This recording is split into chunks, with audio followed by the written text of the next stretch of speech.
The email landed in my inbox on a perfectly ordinary Tuesday morning, and with 3 little words, it burned down the house I grew up in.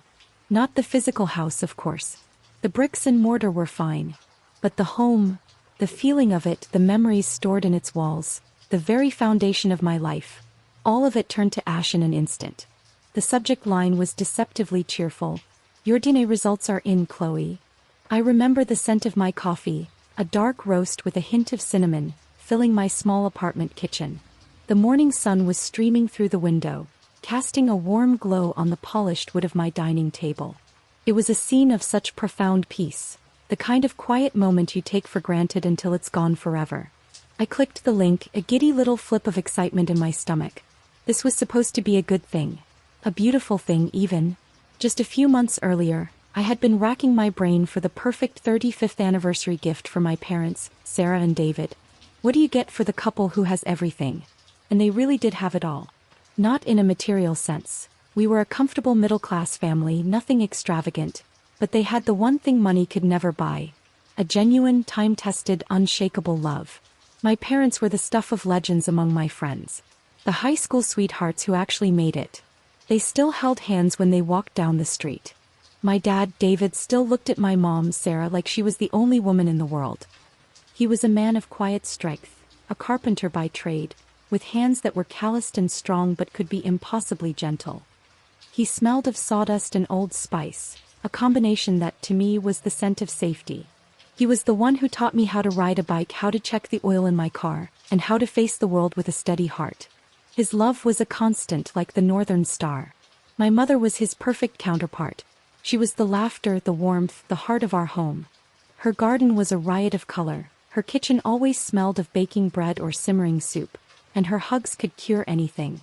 She had this way of listening, of really seeing you, that made you feel like the most important person on earth. Their marriage was the blueprint for everything I hoped to find in my own life. It was a living, breathing testament to commitment, to weathering storms together and coming out stronger on the other side. They were my rock, my anchor, the fixed point in my universe. So, a 35th anniversary gift had to be special. Not another framed photo or a weekend getaway. I wanted something unique, something that celebrated their shared history and their future. That's when I saw the commercial. A happy, multi-generational family gathered around a laptop, tracing their lineage back through centuries, laughing as they discovered they were 10% Irish or had distant cousins in Scandinavia. A DNA ancestry kit. Felt perfect, wholesome. A fun little project they could do together, a way to add a new chapter to their already incredible story. I imagine them spitting into the little tubes, my dad making a silly joke about it, my mom rolling her eyes with that affectionate smile she reserved just for him. I saw them opening the results, tracing their fingers along the digital maps, feeling a new sense of connection to the past and, in turn, to each other. It was a gift of shared identity. I ordered 2 kits, one for each of them and one for myself so that we could connect our family tree on the site. I wrapped the sleek white boxes in shimmering silver paper, tied with a navy blue ribbon. I felt so clever, so thoughtful. I had found the perfect gift. I look back on that girl, the one who tied that ribbon with such hopeful innocence, and I want to scream at her. I want to grab those boxes from her hands and throw them into the sea. Because I wasn't just wrapping up a gift. I was setting a fuse. I was lighting a match to the beautiful, perfect lie my entire life had been built upon. And as I sat there in my sun-drenched kitchen, staring at the email on my laptop, I was about to hear the explosion. I took a deep breath, the kind you take before you plunge into cool water, and clicked on the View Your Results button. My heart was doing a little tap dance of anticipation. For a moment, everything was exactly as I had imagined. A colorful map of the world appeared on the screen, sectioned off with percentages. 48% Northwestern European, mainly from the British Isles. 25% Italian. A little bit of Ashkenazi Jewish. A smattering of Scandinavian. It was a pleasant, unremarkable mosaic.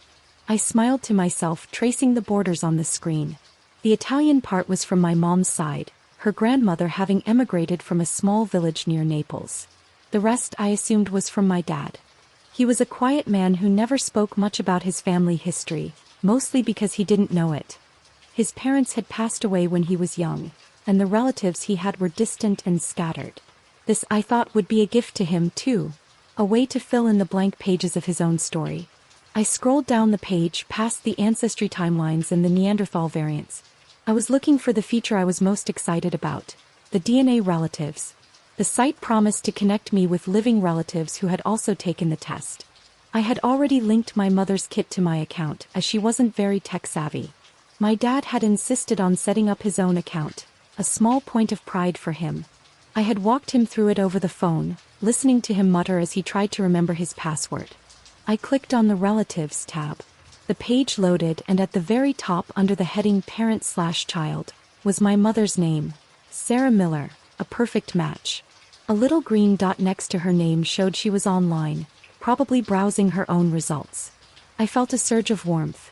It was working. But then my eyes scanned the space next to her name. It was blank. Underneath, where it should have listed Parent/Child, David Miller, there was nothing. Just a long list of second and third cousins, unfamiliar names that meant nothing to me. I blinked. I refreshed the page. The same result. Sarah Miller, my mother. And then, a void. A cold prickle of confusion started at the base of my neck. That couldn't be right. I navigated to the Share and Compare feature, thinking maybe Dad hadn't opted into the Relative Finder setting. I typed his username into the search bar to connect our profiles directly. An error message popped up. David Miller does not share enough DNA to be predicted as your parent. The words didn't compute. They were just a string of technical jargon. Does not share enough DNA. It sounded like a computer glitch, a bug in the system. My first thought wasn't betrayal. It was an annoyance. I had spent nearly $500 on these kits and the main feature was broken. I let out a huff of frustration and leaned back in my chair, my coffee forgotten and now lukewarm. Of course. This is what happens with technology. It promises connection and delivers a 404 error. I decided Dad must have done something wrong. Maybe he didn't spit enough into the tube. Maybe he contaminated the sample. That seemed like a very Dad thing to do, to be so careful that he somehow messed it up. I remembered a conversation from years ago, sitting on the porch swing with him on a warm summer evening. I'd been complaining about a boy who'd let me down. My dad, ever the stoic, just listened, pushing the swing gently with his foot. When I'd finished my tirade, he said, "Chloe, some things in life are complicated, but some things are simple. Your mother's love for you and my love for you. That's simple. Never doubt it." His voice was a low rumble, steady and sure. And I never had. Not for a second. His love was as real and solid as the wooden porch beneath my feet. So, a glitchy website wasn't going to make me doubt it now.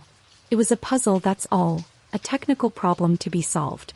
I picked up my phone, my thumb hovering over my mom's contact. I'd call her and we'd laugh about how Dad managed to break the internet. But as the phone began to ring, a strange, unwelcome thought slithered into my mind, cold and sharp. The report didn't say there was an error with his sample. It didn't tell that the data was corrupted. It said he didn't share enough DNA. My mother picked up on the third ring, her voice a cheerful melody. "Chloe, honey, did you see? I'm 52% Italian. Your grandmother would be so proud." Her voice was so normal. So altogether, blissfully unaware of the chasm that had just opened up on my laptop screen. I tried to make my own voice sound just as light, just as carefree. "Hi, Mom. Yeah, I saw. Very cool." I took a breath, trying to frame the question casually. "Hey, a weird thing happened with my results. It's connecting me to you, but it's not showing Dad. Did you guys link your accounts yet?" There was a pause. It was only a second, maybe two. But in the sudden crackling silence of the phone line, the ordinary peace of my morning began to curdle. It was the kind of pause that is never just a pause. It's a space where 100 unspoken things are screaming. Then her voice came back, but the melody was gone. It was thinner now. "Oh," she said. That is weird." That single hollow, "oh," was the first real crack in the foundation. Before that, it was just a computer error. But the sound of my mother's voice, the sudden, sharp intake of breath I heard behind the word, the way the warmth was instantly vacuumed out of it, that was human. That was real. And it scared me more than any error message ever could. "Yeah," I said, trying to keep my own voice steady, though a tremor was starting in my hands. "I figured Dad just messed up the settings. You know how he is with computers." I was offering her an out. A simple, plausible explanation that we could both cling to. I was begging her without saying the words to take it. Just please, Mom. Just agree. Say it's a mistake. Asterisk. But she didn't. Chloe, she began, and her voice was so quiet I had to press the phone harder to my ear. Maybe you should just log out for now. We can talk about this later. Later? Mom, what's going on? It's just a weird glitch. I'm going to call their customer support line. No. The word was sharp, almost a cry. It was so unlike her, so jarring that I physically recoiled. My mother was the peacemaker, the smoother of ruffled feathers. She never raised her voice. She tried to soften it immediately. No, honey, don't. Just leave it for a little while. Your father, he's out in the workshop. Let's not bother him with this. Bother him with this? It was his anniversary gift. It was supposed to be a fun, shared experience. The wall of denial I had so carefully constructed began to crumble, brick by brick. Her panic was a solvent, dissolving all my logical explanations. Mom, I said, and my voice was different now too. The casual lightness was gone, replaced by a cold, quiet dread. Why would this bother him? What is going on? I could hear her breathing on the other end of the line, shallow and ragged. It was the sound of someone trying to hold back a tsunami with their bare hands. It's complicated, Chloe. There it was again. That word. The opposite of the simple, unwavering love my father had promised me on the porch swing. Complicated how? I pushed, the dread in my stomach twisting into a knot of anger. You're not making any sense. The website says he isn't my father. That's not complicated, Mom. That's impossible. So you need to explain to me why you're acting so strange. The silence stretched on, thick and suffocating. I could hear the faint sound of a clock ticking in the background of her house. The same grandfather clock that had chimed away every hour of my childhood.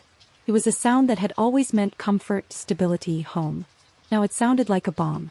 When she finally spoke, her voice was a ghost of itself, a fragile, tear-soaked whisper. I can't. Not over the phone. I hung up. I didn't say goodbye. I just pressed the red button on my screen, and the silence in my apartment became absolute. The ticking of her clock was gone, but I could still hear it in my head. Tick, tock, tick, tock. A countdown. I stared at the laptop screen. David Miller does not share enough DNA to be predicted as your parent. The words were no longer jargon. They were a verdict. My mind started racing, trying to find purchase on something, anything that made sense. But everything was slick with this new, terrifying possibility. I thought about my appearance. I had my mother's bright green eyes and her smile. But my hair was a deep, dark brown, almost black, while both my parents had lighter, mousy brown hair. My olive skin, which tanned so easily in the summer, was often a point of family humor. You got the Italian skin, my mom would say, winking. But was it just from her grandmother? Or was there another source? I always just looked like me, Chloe, a unique blend of my two parents. But now I was looking at my reflection in the dark screen of my laptop and seeing a stranger. Whose nose was this, slightly more prominent than either of my parents? Whose height was this, a good 3 inches taller than my mom and only an inch shorter than my dad? For 30 years, these were just random quirks of genetics. Now there were clues. They were accusations. The anger was building, hot and volcanic, pushing up against the shock. My mother. My perfect, gentle, loving mother. The one who taught me the importance of honesty, who would get a sad, disappointed look in her eyes if I ever told even a small white lie. She was hiding something. Something enormous. I closed the laptop with a sharp snap. I couldn't sit here. I couldn't breathe in my quiet, peaceful apartment, which now felt like a cage. I had to go there. I had to stand in that house, on that foundation, and look them both in the eye. I grabbed my keys and my purse, my movements jerky and uncoordinated. As I walked out the door, my eyes fell on the anniversary card I had bought for them, sitting on my entryway table. It had a picture of 2 old, intertwined trees on the front. Inside I had written, asterisk, to Mom and Dad, thank you for showing me what a lifetime of love looks like. Happy 35th. A wave of nausea washed over me. A lifetime of love. Or a lifetime of lies. I got in my car and started driving towards my childhood home, the place that had always been my sanctuary. But I wasn't going home for comfort. I was going to war. And I had a terrible, sinking feeling that no one was going to come out of it unscathed. The 40-minute drive to my parents' house felt like an eternity.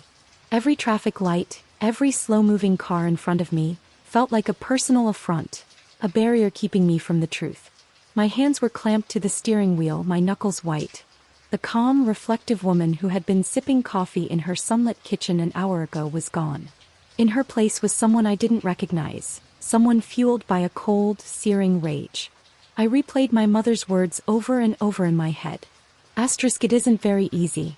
I can't talk about it over the phone. Asterisk, the evasiveness, the panic. It was a confession. With every mile that passed, the sliver of hope that this was all a massive misunderstanding grew thinner and thinner, until it was just a faint, transparent thread. What was I going to say? How do you even begin a conversation like this? Asterisk, hi mom, hi dad. Happy anniversary. By the way, the fun gift I got you seems to indicate that our entire family is a lie. Sis. When I pulled into their driveway, the house looked the same as it always had. My mother's prize-winning roses were blooming in a riot of pinks and reds along the front walkway. The porch swing, the one my dad had built by hand, swayed gently in the breeze. It was a picture of domestic tranquility, a Rockwell painting come to life. But today it felt like a stage set, a beautiful, elaborate facade designed to hide the rot underneath. I saw my dad's truck parked by the workshop, the oversized garage at the back of the property where he spent most of his days, lost in the scent of cedar and the hum of his saws. My mother's car was in its usual spot. They were both here. There would be no more delays. I walked up the stone path, my footsteps loud in the quiet afternoon. I didn't bother knocking. I used my key, the same one I'd had since I was 16, and let myself in. The house was silent except for the grandfather clock in the hall. Tick, tock. My mother was standing in the living room, facing the large bay window that looked out onto her garden. She didn't turn around when I came in, but I saw her shoulders tense. She knew it was me. Mom, I said. My voice was flat, devoid of emotion. I couldn't afford emotion right now. I needed answers.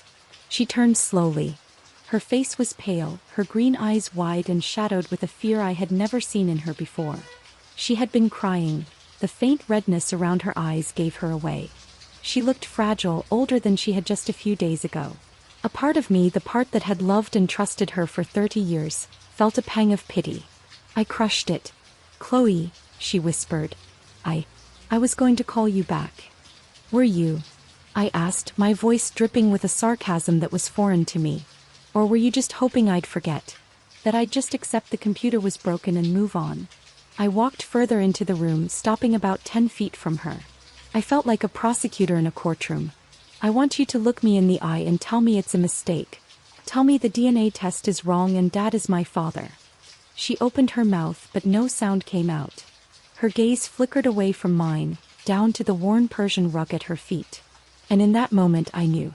The final, transparent thread of hope snapped. She couldn't say it because it wasn't true. Her silence was the confirmation.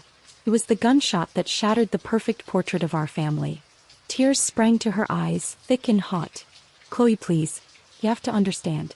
It was a long time ago. I was a different person. A different person? I let out a short, harsh laugh. You were my mother. You were Dad's wife. That part was supposed to be the same. When did this happen? She flinched, wrapping her arms around herself as if a cold wind had just blown through the room. It was before we were married. Just before. Before you were married, I repeated, the words tasting like poison. You were high school sweethearts. You were engaged. You were building a life together. I know, she wept, her voice breaking. I know. I made a terrible, terrible mistake. I was young and I was stupid and I was scared. Scared of what? I demanded. Dad adored you. He would have done anything for you. Suddenly the front door opened again. Sarah? I heard the car.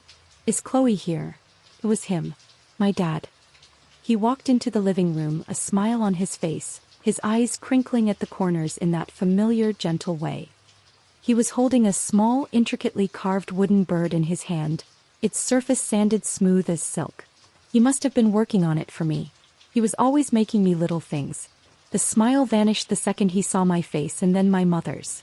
The air in the room became heavy, charged with unspoken truths. He looked from my tear-streaked face to my mother's terrified one. What's wrong? He asked, his voice low and cautious. What's happened? I couldn't speak. The words were lodged in my throat, a painful, burning lump. I looked at this man, the man who had held my hand at the doctor's office, who had taught me how to drive, who had walked me through my first heartbreak. The man I had called Dad for 30 years. My heart broke. It wasn't a metaphor.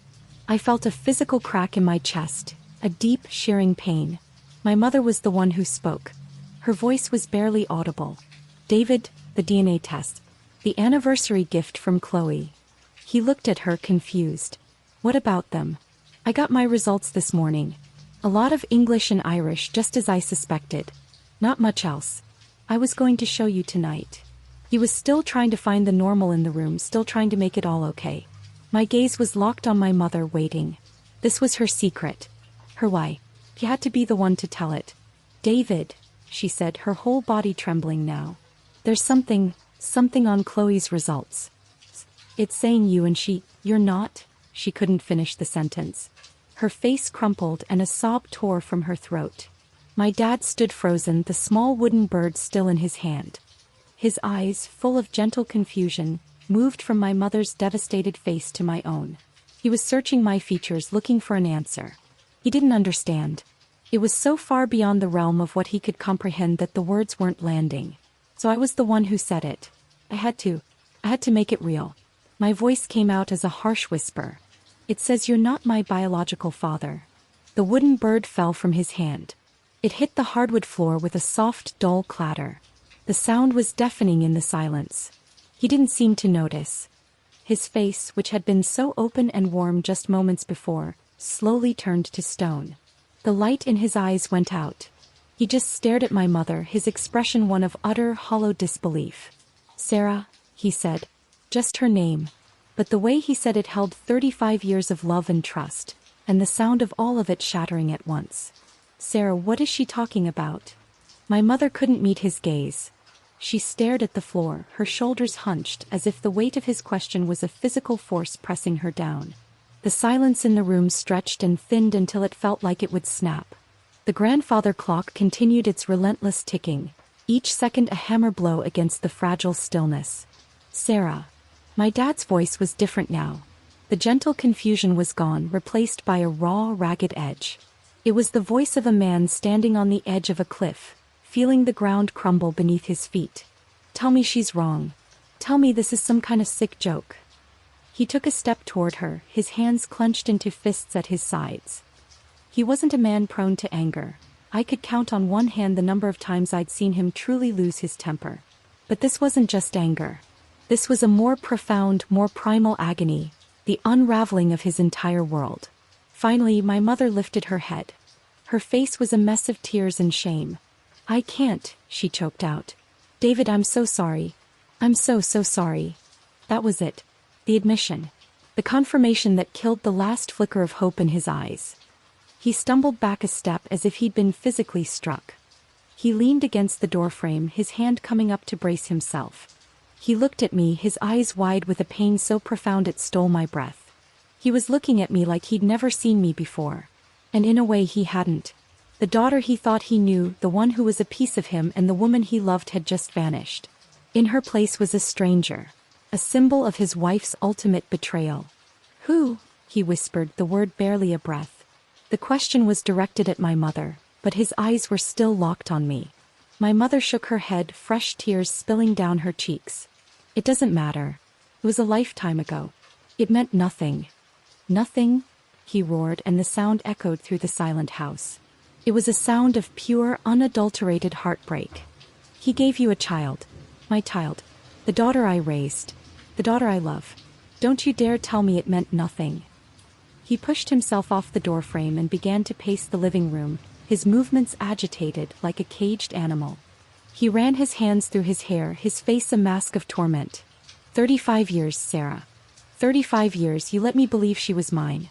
Every birthday. Every scraped knee. Every school play. You let me love her as my own, knowing I was a fool. A complete and utter fool.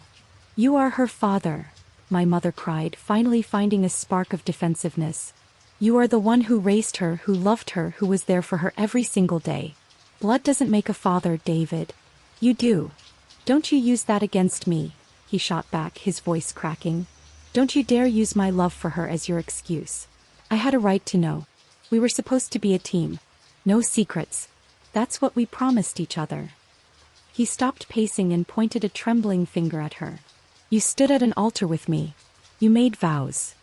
"I was terrified," she sobbed. "I found out I was pregnant right after you proposed. I know. I wasn't sure, and by the time it was too late. I loved you so much, David.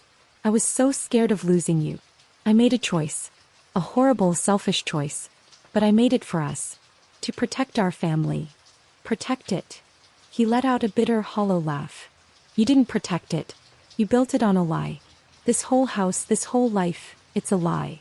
I stood there, frozen, watching the two people I loved most in the world tear each other apart. Their pain was a tangible thing, filling the room, suffocating me. Every word was a blow not just to them but to me. My entire life was being recontextualized in the most brutal way imaginable. My childhood, which I had always remembered as happy and secure, now felt like a performance. A long-running play where I was the main character and everyone but me knew the script was fiction. I finally found my voice. It was small and it trembled. "Who is he?" They both stopped, turning to look at me. It was as if they had forgotten I was even in the room. My mother just shook her head, unable to speak. My dad's face hardened. He looked at my mother, his eyes cold as ice. "She deserves to know, Sarah. She's 30 years old. She deserves to know who her other half is." "Who is he?" My mother's face was ashen. She looked at me, her eyes pleading, and pleading for what? Forgiveness. Understanding. It was too late for that. It was Mark, she whispered, her voice barely audible. "Mark Jennings." The name hit me like a physical blow. Mark Jennings. He wasn't a stranger. He was my father's, David's, best friend from high school. They had started a small construction business together in their early 20s, before my dad went off on his own. Mark had been the best man at their wedding. He had been a fixture in my early childhood. Uncle Mark. The one who always brought me the best birthday presents, who would swing me around until I was dizzy and laughing. He had moved away when I was about 5 or 6 to Oregon. My parents had told me he and his wife were getting a divorce and he needed a fresh start. We had lost touch over the years, as people do. He was just a faded, happy memory from my childhood. He'll know. Now he was a ghost, returned to haunt us all. I stared at my mother, the pieces clicking into place with horrifying clarity. The secret looks. The shared history. The sudden move across the country. It all made a sickening kind of sense. My dad just stood there, his face completely blank. The rage seemed to have drained out of him, leaving behind a terrifying emptiness. He looked at my mother, then at me, and a single tear traced a path down his weathered cheek. I need some air," he said, his voice a hoarse whisper. He turned and walked out of the living room, his steps heavy like he was wading through water. He didn't go out the front door. He went through the kitchen and out the back toward his workshop. His sanctuary. The one place in the world that was entirely his. I listened to his footsteps fade, and then the sound of the workshop door closing with a quiet final click. I was alone with my mother. The liar. And the terrible, deafening truth that now lay between us. The silence that descended after my dad left was heavier than any of the shouting that had come before. It was a dead, hollow silence, filled with the wreckage of our family. My mother stood in the middle of the room, looking utterly broken. She seemed to have shrunk, all the life and vibrancy I associated with her completely gone. I didn't feel pity. I didn't feel compassion. All I felt was a cold, hard numbness, a protective shell my mind had thrown up around my heart. "Uncle Mark," I said, the words tasting like ash in my mouth. "Dad's best friend." My mother flinched at the name, at the title I had given him. "Chloe, it wasn't an affair. Not really. It was one night. A stupid, drunken mistake at a party. We were both confused. Your father and I, we had a fight, a bad one. I thought maybe we were over. Mark was there. He was my friend too. A friend who slept with his best friend's fiancée," I stated, my voice devoid of inflection. "And then what? You found out you were pregnant and you just let Dad assume it was his? You let him marry you, raise me, love me, all while you knew? Did Mark know?" She shook her head, her eyes wide with a desperate sincerity. "No, I never told him. I swear. I was so ashamed. I broke things off with him immediately. I told him I couldn't see him anymore, that I was choosing David. when he decided to move to Oregon a few years later. I was relieved. It was easier. Easier. The word hung in the air, a testament to the 30-year lie she had orchestrated for her own convenience. Easier for you, maybe, I said, my voice rising with the first flicker of heat I'd felt since Dad left the room. What about Dad? What about me? Did you ever think about us? Did you ever think about the day this would all come out? I prayed it never would, she whispered. I thought I had buried it. I thought it was a secret I would take to my grave. Well, you didn't, I snapped. You invited it into our home. You spit into that tube, Mom. You sent your lie off to a lab to be analyzed and catalogued. What did you think was going to happen? I didn't think, she cried, her composure finally shattering into 1,000 pieces. I wasn't thinking about it. To me, it was so long ago it felt like it had happened to someone else. In my heart, David is your father. In every way that matters. I saw the test as a fun little game, a novelty. I never, not for 1 second, thought it would do this. I just stared at her, at this woman who had been the moral compass of my life. The hypocrisy was breathtaking. She had built her life, my life, on a foundation of sand, and now she was shocked that the tide had come in. I couldn't be in that room with her anymore. I couldn't look at her face, so full of a regret that felt 30 years too late. I turned and walked out of the living room, my own footsteps echoing my dad's retreat. I needed to see him. I needed to know he was okay. I went out the back door into the garden she had so lovingly tended. The air was fragrant with the smell of roses and freshly cut grass. It was a jarring contrast to the decay I felt inside. The workshop door was closed. I hesitated for a moment, my hand hovering over the doorknob. This was his space, his refuge. I had never entered without an invitation. But this wasn't a typical day. I turned the knob and slowly pushed the door open. The familiar scent of sawdust and wood varnish washed over me. The workshop was neat and orderly as always. Tools hung in precise rows on the pegboard wall. Stacks of lumber were piled neatly against the far wall. Light streamed in from the high windows, illuminating swirling dust motes in the air. My dad was sitting on a low stool in the center of the room, his back to me. His shoulders were slumped. He wasn't working.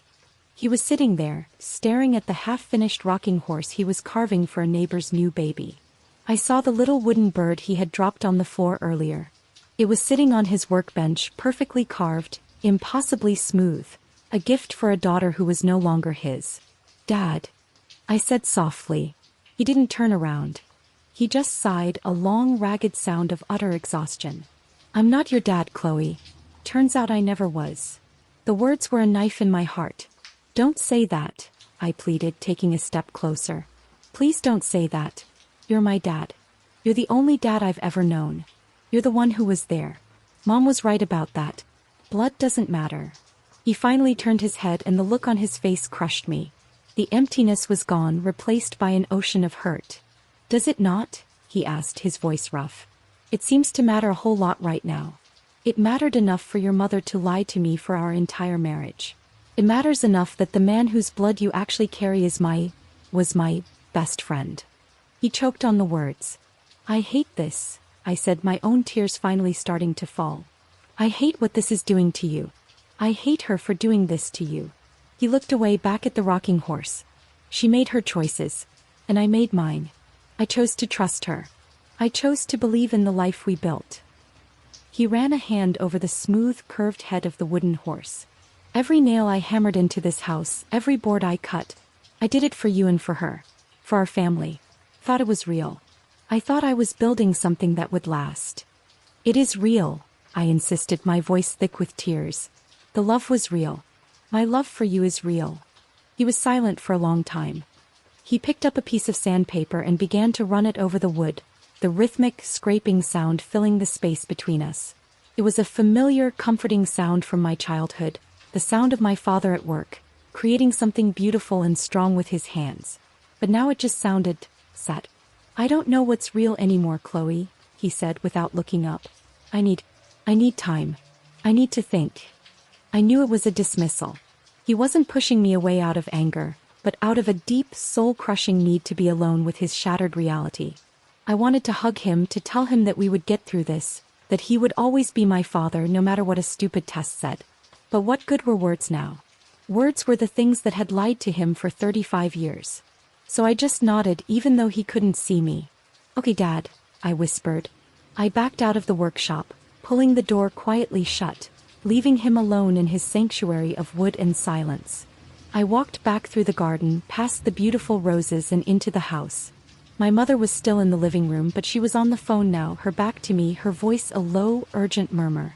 I couldn't make out the words, but I didn't need to. I knew who she was calling. She was doing damage control. She was trying to manage the fallout of the bomb she had detonated. I walked past her, not saying a word. I grabbed my purse and my keys and went to the front door. As my hand touched the doorknob, I heard her say my name. "Chloe, wait. Please. Don't go." I stopped, but I didn't turn around. "I can't stay here," I said, my voice cold and distant. "This isn't my home anymore. I don't know what it is." "We'll fix this," she said, her voice desperate. "We can fix this." I finally turned to look at her, a cold, stern resolve solidifying in my chest. "No, you can't," I said. "You can't fix this. You can't untell a lie this big. He will never look at you the same way again. And I don't think I will either." I opened the door and walked out into the afternoon sun, which now felt harsh and unforgiving. I got in my car and drove away, not looking back. The perfect tree-lined street, the beautiful house, the happy memories, it was all a mirage. And now that I had seen the desert behind it, I knew I could never go back. Not the way things were. My mind was a whirlwind of grief and anger, but one thought rose above the storm, clear and sharp.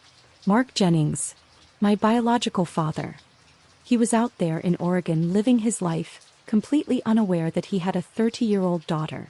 My mother had tried to bury her secret. I was going to dig it up. The days that followed were a blur of hollow hours and sleepless nights. My apartment, once my sanctuary, felt like a waiting room. I went through the motions of my life, logging into work remotely, making coffee, staring at the food in my fridge. But I wasn't really there. I was living in the echo of that terrible afternoon, the sound of the wooden bird hitting the floor, the look of utter devastation on my dad's, on David's, face. I called him David in my head now.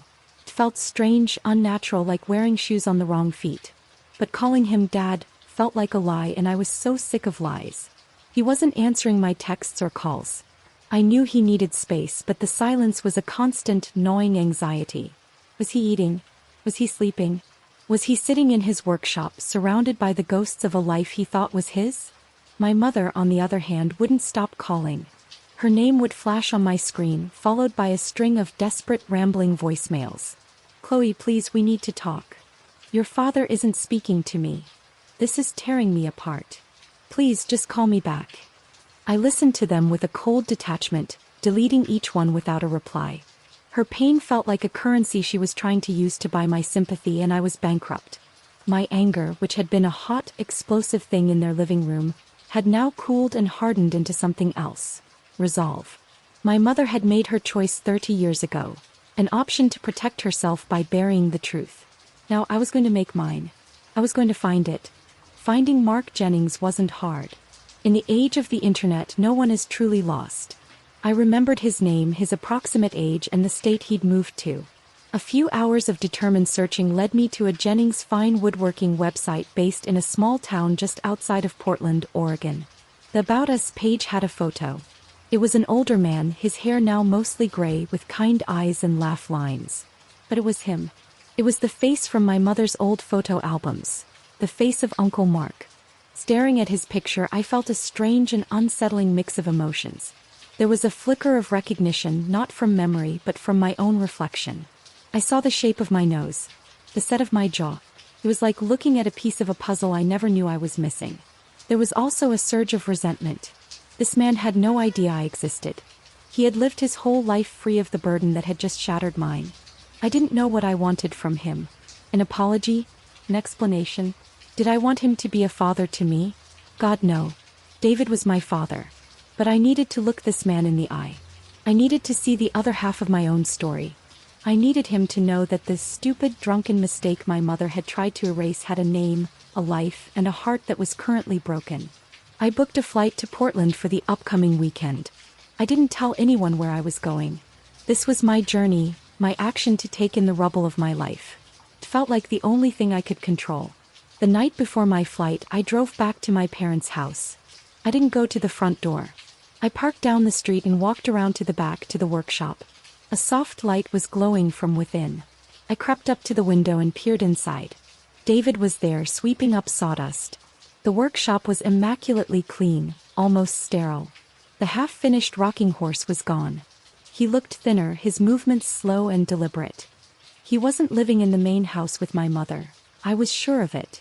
He was sleeping here in his sanctuary, surrounded by the only things that still felt honest and real.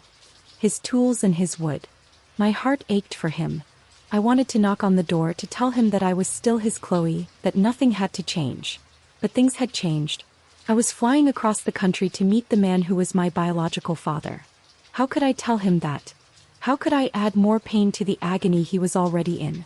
As I watched him, my mother came out the back door of the house, holding a plate of food covered in foil. She strolled towards the workshop and stopped at the door, hesitating. She knocked softly. David didn't turn around. He just kept sweeping. She knocked again, a little louder. "David? I brought you some dinner." He stopped sweeping, but he didn't answer or open the door. After a long, painful minute, she just sighed, her shoulders slumping in defeat. She left the plate on the stoop and walked back to the house, a lonely figure in the twilight. He never opened the door. Watching that silent, heartbreaking exchange solidified everything for me. My mother's lie hadn't just broken a promise. It had severed a connection 35 years in the making. It had turned my father into a ghost in his own home and my mother into a stranger he couldn't bear to face. Her desire for her life to be easier had resulted in the hardest possible reality for the man she claimed to love. I turned away from the window, the image of that plate of food sitting on the cold concrete seared into my brain. I got back in my car and drove away, my resolve stronger than ever. The flight to Portland was surreal. I felt like I was outside of my own body watching a character in a movie. When I landed, I rented a car and drove to the small, picturesque town where Mark Jennings lived. It was full of charming storefronts and tall pine trees, the air clean and crisp. I found his woodworking shop on a quiet side street. A beautifully carved wooden sign hung above the door, "Jennings Fine Woodworking." I sat in my car across the street for almost an hour, just watching. I saw him through the large front window talking to a customer, his hands gesturing as he explained something about a piece of furniture. He had a calm, easy way about him. He looked happy, content. My heart was pounding in my chest. What was I doing here? What if he slammed the door in my face? What if he denied it? What if he didn't care? Finally, I took a deep breath, the way I had before opening that fateful email. I got out of the car, crossed the street, and pulled open the door to his shop. A little bell timed above my head. The air inside smelled exactly like David's workshop. Sawdust and varnish. The scent of my childhood. Mark looked up from his workbench, a friendly smile on his face. "Hello there. Can I help you with something?" I just stood there, my throat tight. I had rehearsed 100 different openings in my head, but now they were all gone. He must have seen the look on my face because his smile faltered, replaced by a look of gentle concern. "Are you all right, miss?" I found my voice. It was shaky but clear. "Are you Mark Jennings?" "I am," he said, wiping his hands on a rag. I took another breath. "My name is Chloe Miller. My mother is Sarah. Sarah Callahan, as you would have known her." The name hit him like a physical force. The friendly demeanor vanished. His face went pale and he stared at me, his eyes wide with a dawning, horrified recognition. He wasn't looking at a stranger anymore. He was looking at a ghost from a past he thought was long buried. He was looking at my nose, my jaw, my eyes. He stumbled back a step, leaning against his workbench for support. "Sarah," he whispered, his voice full of a disbelief that so closely mirrored David's. "By God, you're her daughter." "Yes," I said, my voice gaining strength. "And according to a DNA test I took last week, I'm yours too." Mark Jennings stared at me, his face a canvas of shock and dawning comprehension. The color drained from his cheeks, leaving him looking pale and frail beneath the warm lights of his workshop. He opened his mouth, then closed it again as if the words he needed were suddenly in a foreign language. The air, thick with the scent of pine and cedar, crackled with 30 years of unspoken history. I don't understand," he finally stammered, his eyes darting from my face to the floor and back again, as if searching for an escape route. Sarah's daughter. But David's daughter. That's what I thought too, I said, my voice steady despite the tremor in my hands. For my entire life. But science, it seems, has a different story to tell. I watched him, studying his reaction with a detached intensity. I had expected denial, perhaps even anger at this disruption of his peaceful life. Instead, what I saw was a deep, gut-wrenching confusion that slowly morphed into a look of profound, soul-deep regret. He sank onto a nearby stool, the same kind of simple wooden stool that David had been sitting on, and buried his face in his hands. "Oh God," he mumbled into his palms. That night, the party at Steve's place. He wasn't speaking to me but to himself, pulling a memory from a dusty, locked room in his mind. She and David had that awful fight. He was so upset. We were all drinking too much. He looked up at me, his eyes glistening. I never should have. I was his best friend. It was the worst thing I've ever done. I've carried the shame of it my entire life. His instant admission, the raw guilt in his voice, disarmed me. I had come here prepared for a fight, for a confrontation. I was not prepared for this immediate, unguarded sorrow. "She never told you?" I asked, the question coming out softer than I intended. He shook his head, a look of bewildered pain on his face. "No, never. After that night, she told me it was a mistake, that she loved David and was going to marry him." He cut me off. But I thought she just wanted to forget it ever happened. So did I. He let out a dry, humorless laugh. "I moved all the way out here to get away from the memory of what I did to my best friend. Turns out I left more behind than I thought." He looked at me then, truly looked at me, his gaze tracing the features of my face. "You have her eyes," he said quietly. "But the rest. God, you look like my mother did when she was your age." The statement hung in the air between us. It was a simple observation, but it was also a confirmation. An acceptance. He wasn't denying me. He was seeing me. The silence that followed wasn't hostile. It was heavy, weighted with all the years we hadn't known each other, all the moments that were lost. He was a stranger, and yet, looking at him, I felt an unsettling sense of connection. He was a part of me. Does David know?" Mark asked, his voice cracking on his friend's name. I nodded, the image of David's shattered face flashing in my mind. "He found out the same day I did." "Not good. He's not speaking to my mother. He's living in his workshop." Mark winced as if I'd struck him. The pain on his face was not for himself, but for David. "What have we done to him?" he whispered, his guilt a palpable thing. "He's a good man, Chloe. The best I've ever known. He deserved better. He deserved better than me, and he deserved better than her." The truth in his words was so sharp, so absolute, it hurt to hear. We sat there for what felt like a long time, two strangers bound by a secret that had finally seen the light of day. He asked me about my life, his questions tentative and respectful. He asked about my job, my passions, and if I was happy. I told him about David, about the man who taught me how to fish, who stayed up late to help me with my math homework, who held me when my first love broke my heart. I told him about the father who had shown up every single day for 30 years. As I spoke, I wasn't trying to hurt him. I was trying to make him understand. I was drawing a clear, unshakable line. David was my father. Mark was something else. A biological fact. A historical footnote. When I finished, he just nodded, his eyes full of a quiet sadness. "He sounds like a wonderful father," he said. "You were lucky to have him." "I am lucky to have him," I corrected gently. Before I left, he walked me to the door of his shop. The sun was beginning to set, casting long shadows down the quiet street. "Chloe," he said, his voice thick with emotion. "I know I'm a stranger to you, and I know I can never be the father he was. I wouldn't dare to even try. But if you ever want to know about my side of the family, about your grandmother you never met, or the medical history you have a right to know, my door is always open. No pressure. No expectations. Just an open door."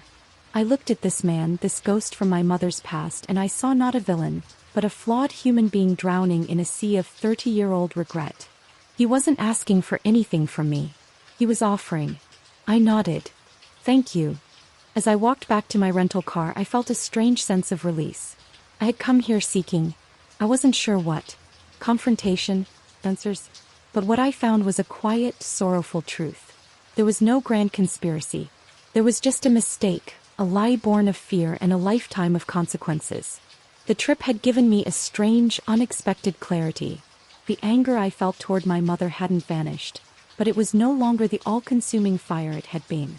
It was now tempered by a sad understanding of her fear, her youth, her terrible life-altering mistake. But the person my heart truly broke for was David. The innocent man. The real victim in all of this. As I flew home the next day, I knew what I had to do. This wasn't about Mark. It wasn't even about my mother anymore. It was about David. I had to go to him and fight for him, and for the love that was the only real thing in this entire mess. I had to make him understand that he was and always would be my father. When I landed, there was a single text message on my phone. It wasn't from my mother. It was from a number I didn't recognize. It read, asterisk, the house is for sale. I've moved out. Your mother can tell you the rest. It wasn't signed. Dang need to be. I knew it was from David. He hadn't just moved into his workshop. He had left. He had walked away from the house, from the life, from the 35-year lie. The public consequence of my mother's secret was no longer a private, whispered affair. It was a for sale sign hammered into the front lawn for the whole world to see. The phone felt impossibly heavy in my hand. Each word of the text was a nail being hammered into the coffin of the life I once knew. The house is for sale. It wasn't just a notification. It was an amputation. David wasn't just leaving my mother. He was severing himself from the entire history they had built, from the physical structure that had contained all their love, all their laughter, and all their lies. I drove straight there. I had to see it for myself. And there it was. Planted in the center of the perfectly manicured lawn, staked into the earth my mother had so carefully nurtured, was a large garish red and white sign. For sale. It was a wound on the face of my childhood, a public declaration of our private shame. I walked into the house. It was eerily quiet. The grandfather clock had stopped ticking. My mother must have forgotten to wind it. Or maybe she couldn't bear the sound of time moving forward anymore. She was sitting at the kitchen table, staring into a cold cup of tea. The room was filled with boxes, some packed, some open and half empty. The process of dismantling a life was already underway. She looked up when I entered. Her eyes were hollow, her face puffy from days of crying. She looked like a stranger in her own home. He's gone, she said, her voice a flat monotone. He came 2 days ago with a realtor. He told me the house would be sold and the profits would be split. He said he had retained a lawyer. He is so cold, like I was a business transaction. I felt a flicker of something, not pity but a profound aching sadness for the totality of this destruction. She had lit the match, but now she was burning too. Where did he go, Mom? Asked my voice soft. The fight was gone. There was nothing left to fight about. There was only loss. She shook her head. I don't know. You wouldn't tell me. He just said he needed to be somewhere he could breathe. She looked at me, a desperate hope flickering in her dead eyes. Did you find Mark? I did, I said. I told her briefly about the meeting. About his guilt, his regret, his immediate acceptance of the truth. I didn't do it to comfort her. I did it to close that chapter. She just nodded, absorbing the information with a weary resignation. He was a good man too, she whispered, more to herself than to me. I ruined so much. I left her there among the boxes and the ghosts. My mission was singular. Find David. Somewhere he could breathe. The words echoed in my mind. David wasn't a complicated man. He loved the outdoors, the quiet, the smell of pine trees. I thought about the fishing trips he used to take, the small rustic cabins he'd rent in the mountains a few hours away. It was a long shot, but it was all I had. It took me 3 days. 3 days of calling remote cabin rental offices, describing him, asking if a man fitting his description had checked in alone. On the 3rd day, a kindly woman on the other end of the line said, "Oh, you must mean Mr. Miller. Yes, he's staying in cabin 4. He's a quiet fellow. Spends most of his day just sitting by the lake." I drove for 2 hours, my heart a frantic drum against my ribs. I found the small, secluded cabin at the end of a gravel road, nestled among tall fir trees. A thin plume of smoke rose from its stone chimney. His truck was parked outside. He was there, just as the woman had said, sitting in an old Adirondack chair by the edge of a still, glassy lake. He had a fishing rod in his hand, the line slack in the water. He wasn't fishing. He was just being. I walked toward him slowly, my feet crunching on the gravel path. He heard me, but he didn't turn. "You shouldn't have come here, Chloe," he said, his voice low and tired. "I had to," I said, stopping a few feet behind his chair. "I was worried." "I'm fine," he said, but it was the emptiest sounding fine I had ever heard. I pulled another chair from the cabin's porch and set it down beside him, keeping a respectful distance. We sat in silence for a long time, just looking at the water. The only sounds were the gentle lapping of the lake and the distant cry of a loon. "This isn't your problem to fix," he finally said, his gaze fixed on the horizon. "It's not a problem to be fixed," I replied quietly. "It's my life. You're my father." He flinched and finally turned to look at me. The pain in his eyes was still there, but it was quieter now, a deep, settled sorrow. "No, I'm not.